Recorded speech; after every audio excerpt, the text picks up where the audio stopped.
Sejam bem-vindos. Nesse momento, nós estamos começando uma série em que nós iremos tratar coisas do nosso dia a dia, experiências, iremos falar algumas vivências que a gente teve, tanto ministerial como também em atendimentos clínicos.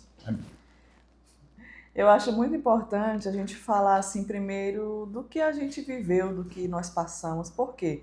Quando nós falamos sobre o CAUCE, né, que é a Clínica da Alma, Cura Interior e Libertação, muita gente tem muitas dúvidas, achando que é somente questões espirituais, né, que é aquele teatro ou a questão ali de só expulsar demônios, e não é só sobre isso. Existe coisas mais profundas. Eu gostaria de falar aqui com a América, pedir para ele falar sobre algo que foi uma libertação na vida dele, algo que ele sentiu que foi muito forte, que foi em relação ao nosso casamento, que estava interferindo no nosso casamento, lógico, na nossa aliança, que era o adultério, que era assim como se fosse uma perseguição, uma maldição ali na sua vida. Então, era algo que me perseguia muito, né? Eu tive muito problema com pornografia. E a pornografia, ela vicia muito mais do que crack, mais do que heroína, mais do que qualquer outro entorpecente. E durante muitos anos eu ficava em uma montanha russa. Ora eu estava bem, ora eu estava mal, orava, jejuava, ficava bem, mas logo depois eu voltava para aquele mesmo ciclo. E isso virou rotina. Ano estava bem, ano voltava aquela mesma situação e eu me cobrava muito. Senhor, me ajuda. E quando chegou um certo momento da minha vida que eu digo, eu preciso me posicionar com isso aqui.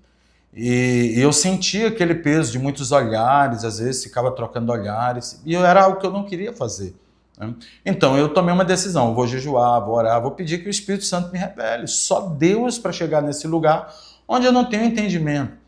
E então eu comecei um processo de jejum, de oração, e foi então que um dia eu tive um sonho.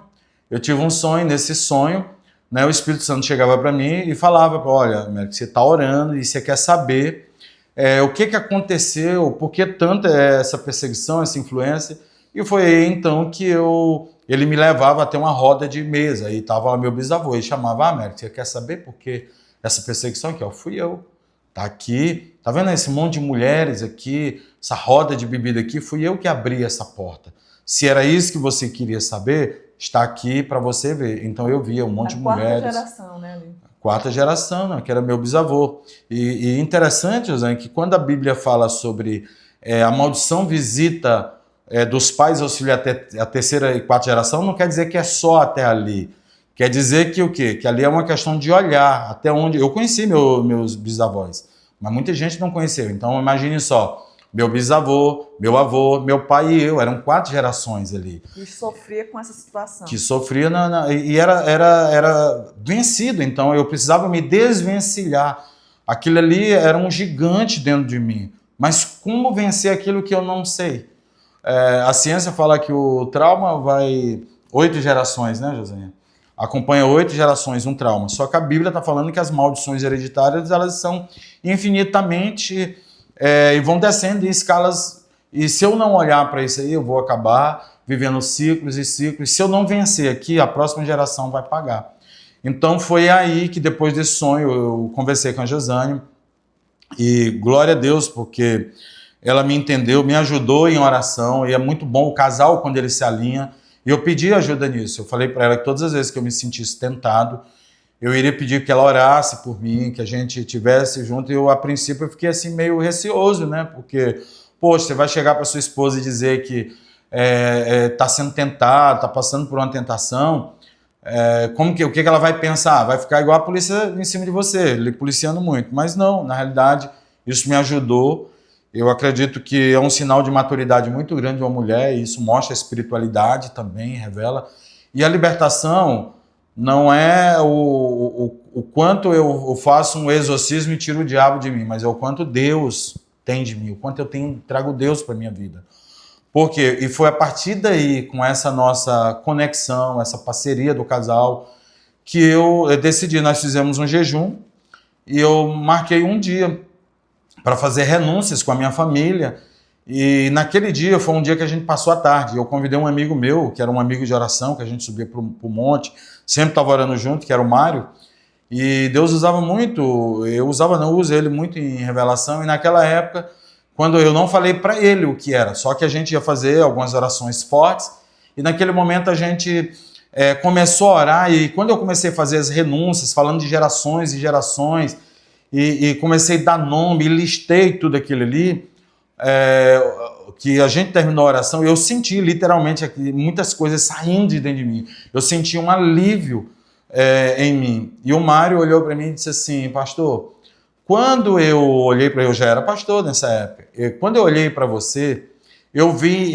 nas suas partes íntimas muitas correntes velhas, muitos ferrolhos, e eu via que descia uma mão do céu, mas era só a mão aqui, uma espada. E aquela espada vinha vinha e dava uma porrada ali nas partes íntimas, mas não lhe machucava.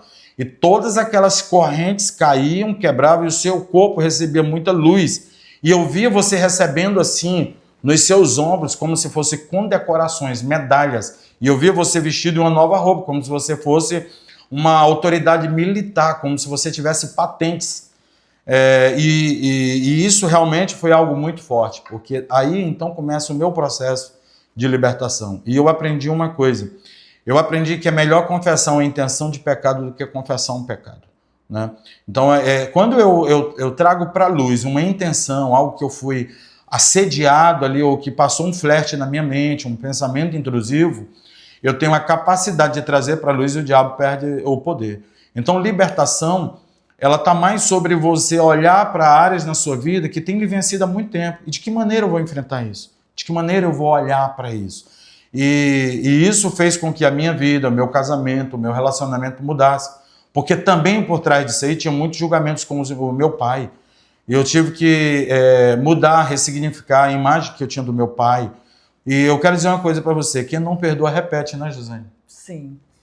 E olhando para essas situações, né, de libertação, de maldição, a gente precisa saber, a gente precisa entender. Por quê? A gente vive um ciclo que muitas vezes nos prende em todas as áreas, financeiro, nos relacionamentos, na família, né, na saúde. Só que a gente não sabe como resolver, a gente não consegue enxergar. Então, através dos sintomas, analisando, fazendo todo um mapeamento, uma investigação, nós conseguimos identificar as causas. E aí sim, a gente consegue agir com a libertação. Interessante que na libertação, gente, a gente já tem mais de 20 anos que trabalha com libertação. E durante muitos anos, assim, eu já trabalhava com libertação.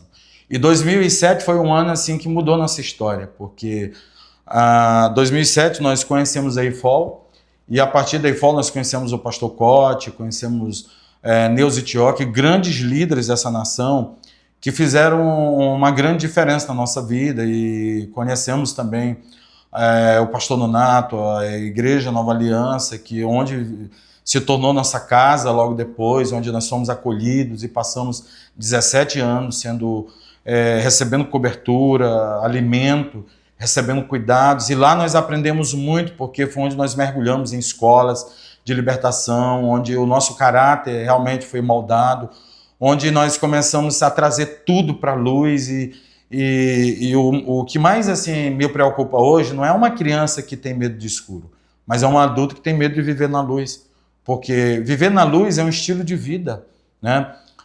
Viver na luz, olha, Deus criou o sol e a lua, não foi o sol para iluminar o dia, a lua para brilhar na noite, não, mas foi para governar. Deus nos deu o governo. E o homem perdeu o governo através do pecado. O pecado ele emborrece. E Provérbios 28:13 diz que enquanto nós encobrimos as nossas transgressões, a gente não prospera, mas o que confessa e deixa alcança misericórdia, né? Então, quando nós trazemos para a luz, nós tiramos o direito de Satanás de nos acusar. Quando nós trazemos para a luz, nós acabamos saindo desses lugares de cativeiro onde a nossa voz foi cerrada, onde nós silenciamos o nosso dom profético, o nosso chamado. Por quê? Porque se tem uma coisa que prende homem e mulher de Deus, é culpa, né, Josiane? Sim, a culpa, a vergonha, que é o que aconteceu ali com Adão, né? Perdeu o governo por causa do pecado e ele se colocou nesse lugar de vergonha. E o que mais acontece na vida de muitas mulheres, né? essa vergonha, essa culpa, é uma autoanulação e acaba perdendo o propósito. E a gente só consegue nos encontrar no nosso propósito quando nós curamos a nossa identidade. E a identidade começa quando? Desde a infância ali, desde o ventre da nossa mãe. Então, como que nós vamos lembrar do que aconteceu? Através das ferramentas utilizadas no Calce. Josânia, diante de tantos aconselhamentos e tantos casais que foram restaurados, e até hoje, né, a gente lida com isso no dia a dia, eu queria aqui, para deixar para o público, aqui para as pessoas, acredito que isso vai curar alguém. Hoje nós temos 31 anos de casado. E diante de tudo que a gente viveu, as traições,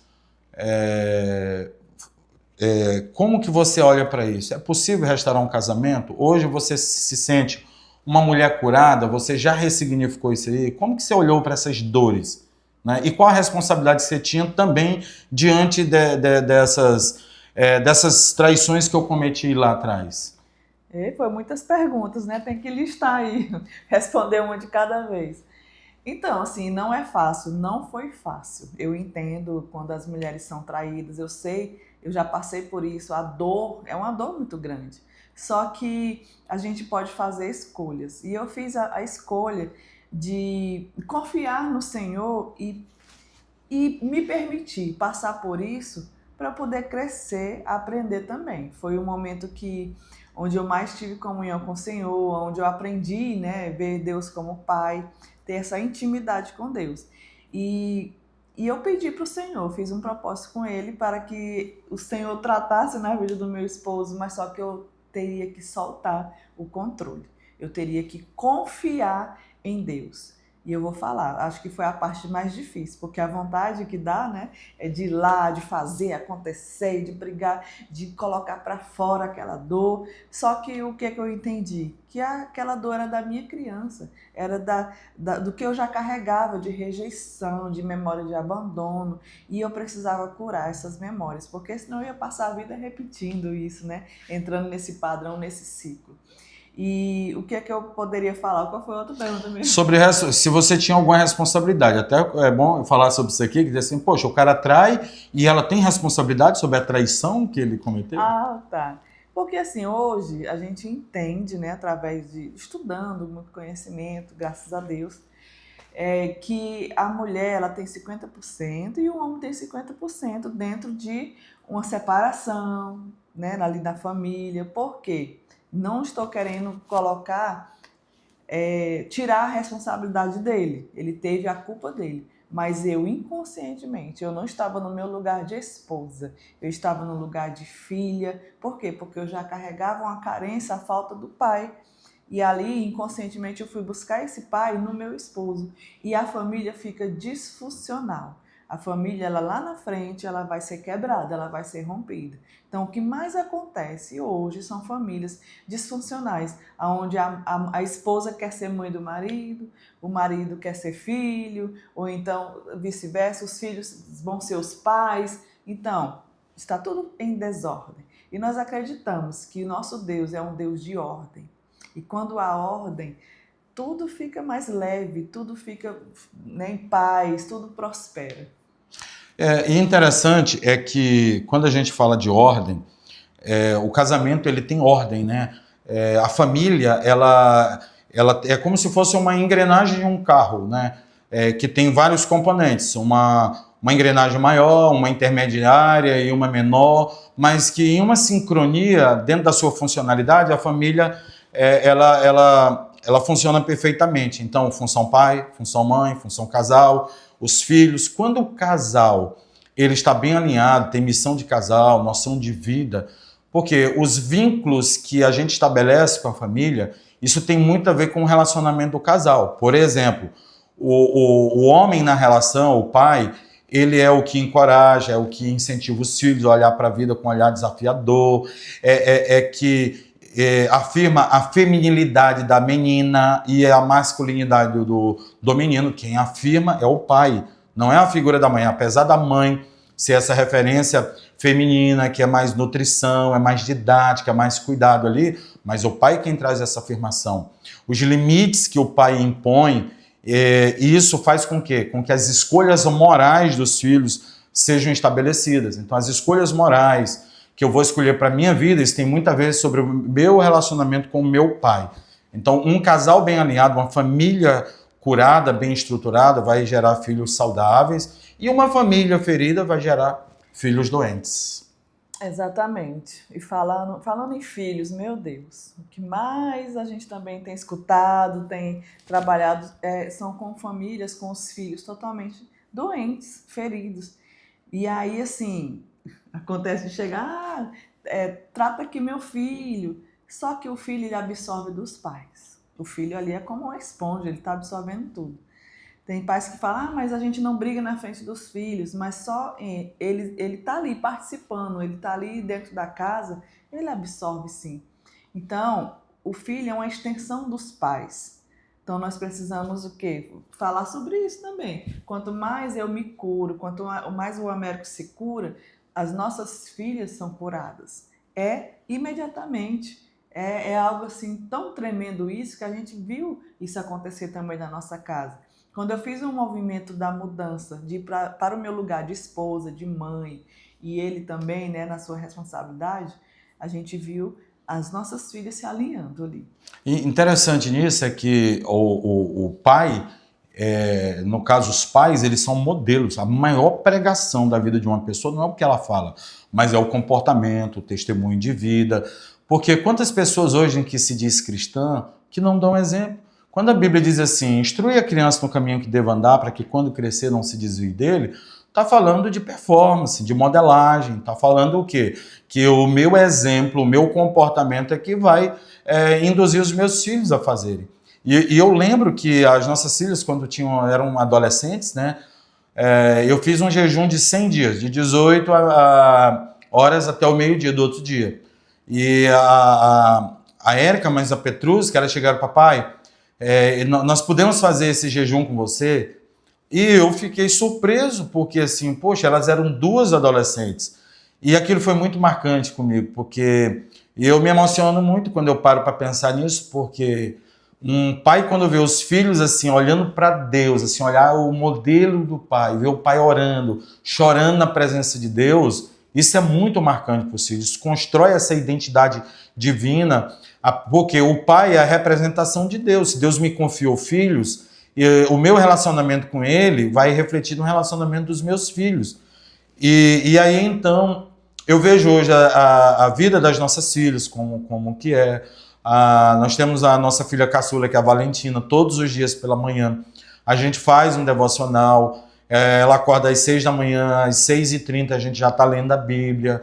Então, hoje ela tem uma base teológica muito boa, porque ela, papai, isso aqui, eu sempre vou explicando, faço paradas e vamos lendo junto, a mesma Bíblia, a mesma concordância. Então o filho vai fazer aquilo que vê o pai fazer. Se é incoerente eu fazer uma coisa e ensinar outra, isso não tem coerência. Então como que eu vou dizer assim, meu filho, vai lá e faça isso, e ele vê eu fazendo diferente? Aquilo que a Josiane vence hoje, aquilo que nós vencemos, são as renúncias que nós exercemos hoje, são as vitórias que nossos filhos vão exercer ao longo da vida.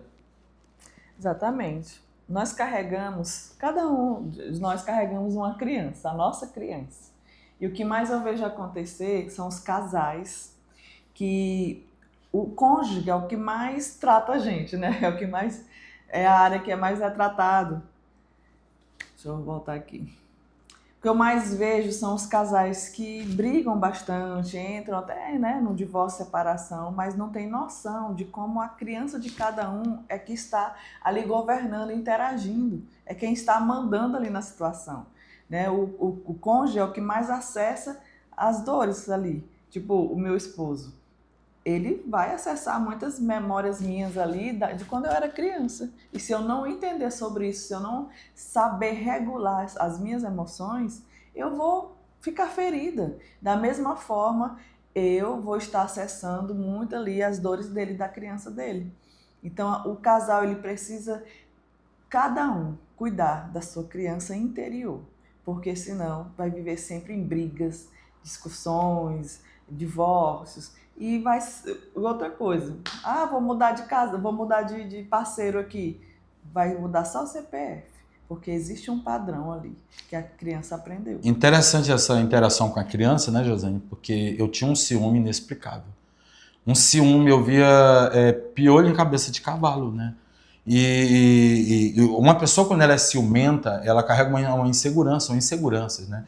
Então, quer dizer assim, eu carregava essas inseguranças lá da minha infância, interagia muito com a minha criança, e com isso eu queria cobrar, né? Controlar. E as inseguranças, às vezes, como que você se sente bem? No controle. É onde muitos narcisistas acham lugar, né? Porque quer manter o controle para se sentir um pouco mais... Para né? Sentir paz, confortável, né? Então, no controle ali, no cabresto, né? Exercendo ali, tá... E eu percebi com isso, quando eu comecei a olhar para as minhas emoções, eu comecei a perceber esse controle da minha vida, as manipulações, né? E um grau ascendente de narcisismo. E eu olhei um dia e disse assim, eu não quero isso para a minha vida. E creio, tenho convicção que aquilo era o Espírito Santo me mostrando, porque você olhar para falhas em você e dizer assim, eu preciso mudar isso aqui, é Deus.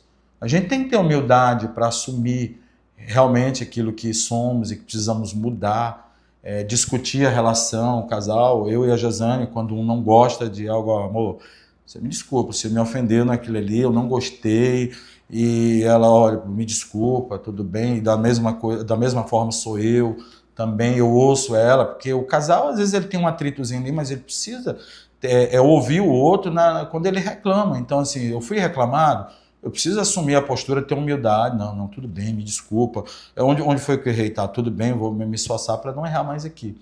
Então, através disso, a gente vai crescendo em unidade, a gente vai vencendo aquilo que tenta nos vencer, né? E a autoridade sacerdotal, ela exercita naquilo que a gente ouve Deus. Eu, como homem, eu tenho que ouvir Jesus, eu tenho que me relacionar com Ele, porque Ele vai me ensinar como tratar minha esposa, como eu tratar os meus filhos, né? Você vê Eucana, lá no capítulo 13 de Juízes, quando é prometido um filho, a mulher dele lá, e ele disse assim, eu quero ver esse anjo. E quando o anjo chega, ele disse assim, é verdade isso aí? Ele diz, é verdade. Vai se cumprir? Vai. Tá, e quando esse menino nascer, como que eu tenho que criar ele? Essa é uma boa pergunta que todos os pais deveriam fazer. Senhor, de que maneira eu devo criar os meus filhos? Porque se o Senhor nos confiou, Ele quem sabe como criar filhos. Então, nós é que temos que ter essas instruções, aprendemos com os nossos pais, mas aperfeiçoamos em Cristo, no Espírito Santo. E libertação é muito sobre se conhecer, sobre renunciar, sobre dar um mergulho dentro da gente. E o que eu mais vejo é quando a gente começa a falar sobre a questão da alma, das emoções. Tem gente que tem muito preconceito e fala assim, não, eu vou só orar, eu vou só jejuar.